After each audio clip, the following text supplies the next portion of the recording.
আসসালামু আলাইকুম আরহামতুল্লাহি ওবারাকাতু। স্বাগতম আমাদের খবর 24 টিভিতে। আমি মামুন আছি আপনাদের সঙ্গে। আজকে আমরা এমন একটি বিষয় নিয়ে আলোচনা করব যেই বিষয়ে অনেক ভাই কমেন্টের মাধ্যমে আবদার করেছেন, যার জন্য আজকের ভিডিওটি আপনাদের জন্য আমি তৈরি করছি। আজকের মূল বিষয় হচ্ছে বুলগেরিয়াতে কিভাবে আপনি নিজের চেষ্টায় যেতে পারেন সেই বিষয় নিয়ে আলোচনা করব। এজেন্সি ছাড়া নিজেই কিভাবে বুলগেরিয়ার ওয়ার্ক পারমিট আবেদন করবেন, কি কি কাগজ লাগবে, পুলিশ ক্লিয়ারেন্স কখন লাগবে, জব অফার লেটার কিভাবে পাবেন, এই সমস্ত বিষয় নিয়ে আজকে আলোচনাটা করব। অনেকেই মনে করেন বুলগেরিয়া যেতে হলে অবশ্যই এজেন্সির মাধ্যমে যেতে হবে, কিন্তু বাস্তবে যদি আপনি একজন বৈধ নিয়োগকর্তার কাছ থেকে চাকরির অফার পান, তাহলে অনেক ধাপ নিজেই সম্পূর্ণ করতে পারবেন কোনো এজেন্সি ছাড়া। প্রথম ধাপ, চাকরি খুঁজে বের করুন। 1 নাম্বার, সবার আগে বুলগেরিয়ার বৈধ কোম্পানির কাছ থেকে একটি জব অফার বা চাকরির অফার সংগ্রহ করতে হবে আপনাকে। চাকরি ছাড়া ওয়ার্ক পারমিট আপনি আবেদন করতে পারবেন না। সর্বপ্রথম আপনাকে যে সকল সাইটে বা যে সকল অ্যাপসের মাধ্যমে অথবা যে সকল ওয়েবসাইটের মাধ্যমে চাকরির অফারগুলো দিয়ে থাকে, সেই সকল ওয়েবসাইটের মাধ্যমে আপনাকে জবের জন্য আবেদন করতে হবে। তারপর হচ্ছে দ্বিতীয় ধাপ, প্রয়োজনীয় কাগজপত্র প্রস্তুত করুন। সাধারণভাবে যেসব কাগজ লাগে সেগুলো হচ্ছে আপনার একটি বৈধ পাসপোর্ট লাগবে, 2 নাম্বার হচ্ছে পাসপোর্ট সাইজের ছবি লাগবে, 3 নাম্বার হচ্ছে আপনার শিক্ষাগত সনদ যদি প্রয়োজন হয়, যদি আপনার নিয়োগকর্তা চায়, আর অভিজ্ঞ সনদ যদি আপনি কোনো বিষয়ে এক্সপার্ট হয়ে থাকেন বা আপনি এই বিষয়ে এক্সপার্ট অথবা এই বিষয়ে আপনি ভালো কাজ জানেন, ওই ধরনের সনদ। এবং 5 নাম্বার হচ্ছে সিবি, মানে ইউরোপিয়ান স্ট্যান্ডার্ডে আপনাকে একটি সিবি বানাতে হবে। আর 6 নাম্বার হচ্ছে police clearance certificate. Police clearance certificate হচ্ছে আপনি বাংলাদেশে কোনো ধরনের অপরাধে জড়িয়েছেন কি না, তার জন্য একটি পুলিশ ক্লিয়ারেন্স সার্টিফিকেট লাগবে, যেন আপনার নামে কোনো ধরনের এলিগেশন না থাকে। আর সর্বশেষ আপনার যা প্রয়োজন হবে সেটা হচ্ছে আপনার মেডিকেল রিপোর্ট, মানে আপনার নিয়োগকর্তার চাহিদা অনুযায়ী আপনার মেডিকেল রিপোর্ট তৈরি করতে হবে, অথবা আপনি যেই দেশে যাবেন সেই দেশের সরকারি সিস্টেম অনুযায়ী আপনাকে এই মেডিকেলটা সম্পূর্ণ করতেই হবে। আর তৃতীয় ধাপ হচ্ছে নিয়োগকর্তা ওয়ার্ক পারমিট আবেদন করবেন, মানে আপনি যে মালিকের আন্ডারে বুলগেরিয়াতে যাবেন সেই মালিক আপনার ওয়ার্ক পারমিট আবেদন করবে আপনি বুলগেরিয়ার যাওয়ার জন্য। আর চতুর্থ নাম্বার ধাপ, পুলিশ ক্লিয়ারেন্স। অনেকের প্রশ্ন করেন পুলিশ ক্লিয়ারেন্স কি সত্যিই লাগতে পারে? উত্তর হলো, সাধারণত ভিসা আবেদনের সময় বা প্রয়োজনীয় কাগজপত্র জমা দেওয়ার পর্যায়ে পুলিশ ক্লিয়ারেন্স লাগতে পারে, তবে নির্ভর করে দূতাবাস ও নিয়োগকর্তাদের চাহিদার উপর। মানে আপনি যদি বুলগেরিয়াতে যেতে চান, যদি বাংলাদেশে তাদের দূতাবাস থেকে থাকে, তখন তারা আপনাকে জানাবে যে আপনার পুলিশ ক্লিয়ারেন্স সার্টিফিকেট দেন, অথবা আপনার যদি কারো সহায়তার মাধ্যমে করেন, তারা আপনার সমস্ত প্রসেস কমপ্লিট করে দেবে। আর পঞ্চম ধাপে আপনাকে যা করতে হবে, ভিসা আবেদন করতে হবে। ওয়ার্ক পারমিট অনুমোদনের পর প্রয়োজনীয় সব কাগজ নিয়ে বুলগেরিয়া দূতাবাস বা নির্ধারিত ভিসা সেন্টারে লং টাইম স্টে অথবা ডি ভিসার জন্য আবেদন করতে হবে আপনাকে। মানে এখানে 2টা ক্যাটাগরি আছে, একটা হচ্ছে আপনার লং টাইম স্টে, মানে আপনি লম্বা সময় ওখানে থাকবেন, আরেকটা হচ্ছে ডি ভিসা। ডি ভিসার ফুল মিনিংটা হয়তো আমার জানা নেই, তাও আমি আপনাদেরকে বলছি। এই 2টা ক্যাটাগরিতে আপনাকে অবশ্যই আবেদন করতে হবে, তাহলে কিন্তু আপনি বুলগেরিয়াতে যেতে পারবেন। এখন এই আবেদনগুলো কারা সংগ্রহ করে? কোনো দেশের দূতাবাস, মানে বুলগেরিয়ার দূতাবাস অথবা বুলগেরিয়ার নিয়ন্ত্রিত যারা ভিসা সেন্টার আছে, তারা এইগুলো নিয়ন্ত্রণ করে। এখন গুরুত্বপূর্ণ সতর্কবার্তা, কোনো ব্যক্তি বা প্রতিষ্ঠানের কাছে অগ্রিম অঙ্কের বা বড় অঙ্কের টাকা লেনদেন করবেন না, কারণ আপনার সমস্ত কাজ কমপ্লিট না হওয়ার আগে বড় অ্যামাউন্ট আপনি কোনো জায়গায় লেনদেন করবেন না। আর যেহেতু আপনি কাজটা সম্পূর্ণ নিজে করতে যাচ্ছেন, তাহলে আপনার যে ভিসা ফ্রি আছে এবং যে প্রসেস আছে সেই প্রসেস অনুযায়ী আপনাকে ফ্রিটা দিলেই হবে।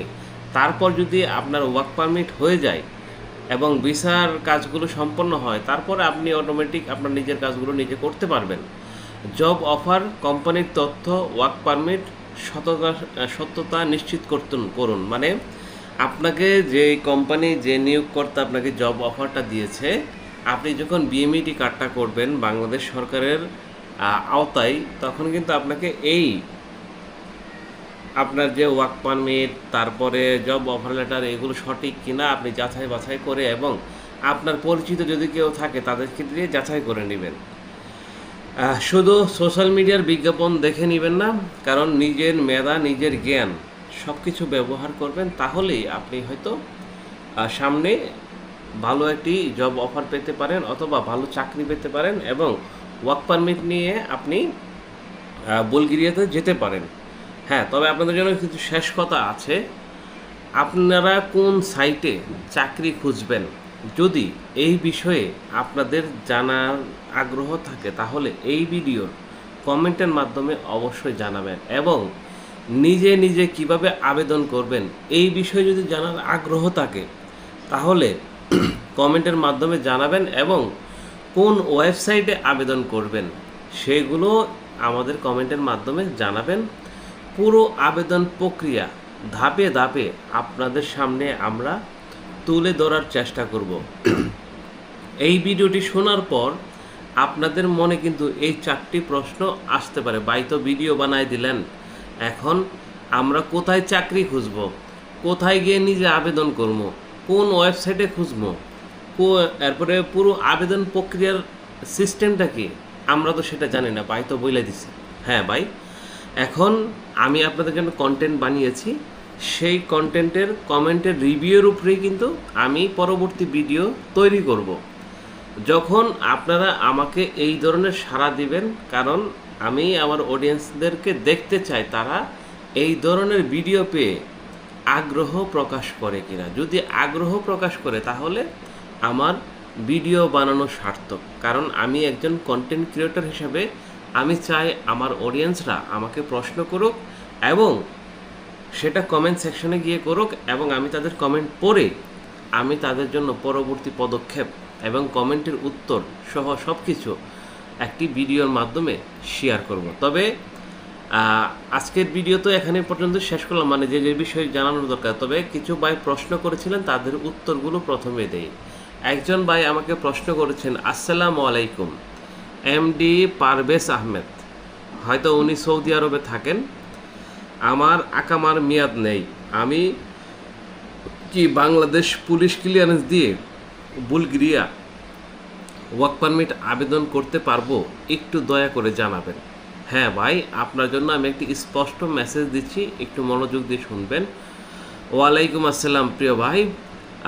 ভাই, যদি আপনি সৌদি আরব আকামার মেয়াদ শেষ হয়ে থাকে, তাহলে বাংলাদেশের পুলিশ ক্লিয়ারেন্স দিয়ে সরাসরি বুলগেরিয়ার ওয়ার্ক পারমিট আবেদন করা সম্ভব কিনা? ভাই, পুলিশ ক্লিয়ারেন্স হচ্ছে মানে আপনার অপরাধ সম্পন্নের যে বাংলাদেশ সরকার, মানে বাংলাদেশে আপনি কোনো অপরাধ করেননি, কোনো অকারেন্স করেননি, যার জন্য বাংলাদেশের পুলিশ আপনাকে একটি পুলিশ ক্লিয়ারেন্স সার্টিফিকেট দিবে, মানে আপনার কোনো ব্যাকগ্রাউন্ড অতীত খারাপ না, এটা দিবে। কিন্তু ওয়ার্ক পারমিটের সঙ্গে এটা ডিমান্ড করে অনেক সময়, কিন্তু আপনার ওয়ার্ক পারমিট অথবা ভিসা, আপনি যাই কিছু বলেন, আপনার যোগ্যতা আপনার মেধার উপর নির্ধারণ করবে। আর এই পুলিশ ক্লিয়ারেন্স চাবে হচ্ছে আপনার কাছে, আপনি যেই দূতাবাসের মাধ্যমে বুলগেরিয়ার জন্য আবেদন করবেন, সেই দূতাবাসের কর্তৃপক্ষ, তাদের ডিমান্ড যদি পুলিশ ক্লিয়ারেন্স থাকে তাহলে আপনাকে অবশ্যই দিতে হবে।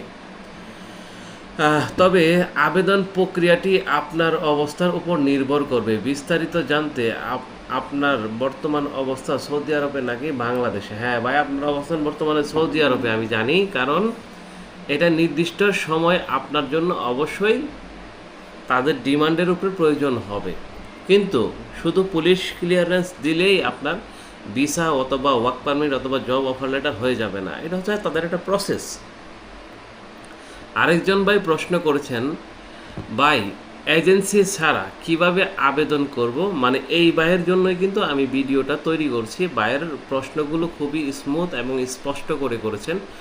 প্রথম পর্যায়ে আবেদন করতে কি ডকুমেন্ট লাগবে, পুলিশ ক্লিয়ারেন্স আবেদনের সাথে জমা দিতে হবে কি না, নাকি অফার লেটার আসলে কিভাবে করতে হয়, হেলথ ইন্স্যুরেন্স কখন কোথায় কিভাবে করতে হয়, শুধু এজেন্সি গেলে কি 15 লাখ টাকার নিচে আবেদন করা লাগবে, সর্বোচ্চ 2 লাখ টাকা লাগবে। মানে ভাইয়ের প্রশ্ন হচ্ছে, যদি আমি এজেন্সিতে যাই তাহলে আমার কাছ থেকে 15 লক্ষ টাকা ডিমান্ড করবে, আর আমি যদি নিজে আবেদন করি আমার সব কিছু প্রসেস করতে আমার 2 লাখ টাকা লাগবে। কিন্তু হ্যাঁ ভাই, এটা কথা সত্য, কিন্তু আপনি তো একজন এজেন্সি হচ্ছে এক্সপার্ট, তারা সবসময় ভিসা নিয়ে কাজ করে, সমস্ত প্রসেস নিয়ে কাজ করে বিদায় তারা এক্সপার্ট, আপনি তো আর এক্সপার্ট না।